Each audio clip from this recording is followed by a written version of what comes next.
अंत्रोळीकर नगरातील घर फोडून 14 लाखांचे सोन्याचे दागिने लंपास करणाऱ्या एका चोरट्यास अटक करून त्याच्याकडून चोरलेले सर्व दागिने हस्तगत केल्याची माहिती पोलीस आयुक्त एम राजकुमार यांनी पत्रकार परिषदेत दिली।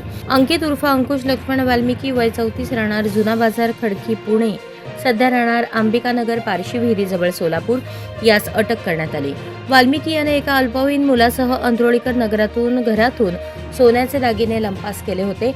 या प्रकरणी रवी प्रकाश दौलताबाद यांनी विजापूर नाका पोलीस ठाण्यात फिर्याद दिली होती।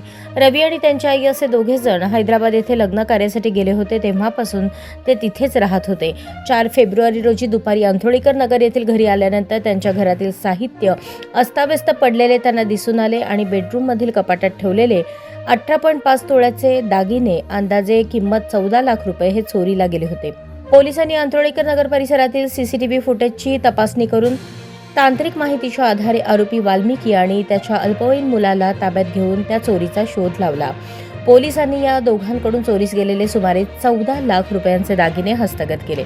ही कारवाई पोलीस आयुक्त एम राजकुमार, पोलीस उपायुक्त विजय कबाडे, सहाय्यक पोलीस आयुक्त दिलीप पवार, वरिष्ठ पोलीस निरीक्षक दादासाहेब गायकवाड, सुशांत वरळे, सहाय्यक पोलीस निरीक्षक शीतल कुमार गायकवाड, सहाय्यक फौजदार अप्पा पवार, पोलीस अंमलदार सचिन हार, अजय परदेशी, गणेश शिर्के, लक्ष्मीकांत फुटाणे, समाधान मारकड आदींनी केली। हा आपला हक्काचा चॅनल AG न्यूज, संपादक अंबादास गज्जर या YouTube चॅनलला लाईक करा, शेअर करा, सबस्क्राईब करा।